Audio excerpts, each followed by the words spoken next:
Hi అండి, సులువుగా ఈజీగా టేస్టీగా చికెన్ అండి, నాటుకోడి గోంగూర వేసుకొని ఎలా చేసుకోవాలో పెప్పర్ పౌడర్తో ఎలా మంచిగా టేస్టీగా ఎలా తయారు చేసుకోవాలో ఈరోజు చూద్దామండి. దానికోసం చికెను, గోంగూర, ఇందులోనికి అల్లం వెల్లుల్లి పేస్ట్ వేసుకొని ఒక స్పూనుడు కారం వేసి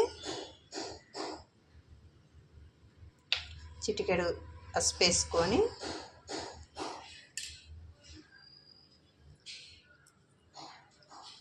గరం మసాలా, పెప్పర్ పౌడర్,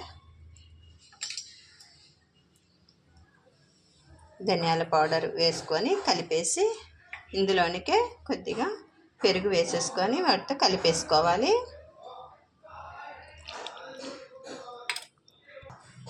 ఇట్లా మంచిగా మొత్తం కలిసిపోయేలాగా కలిపేసుకోవాలి.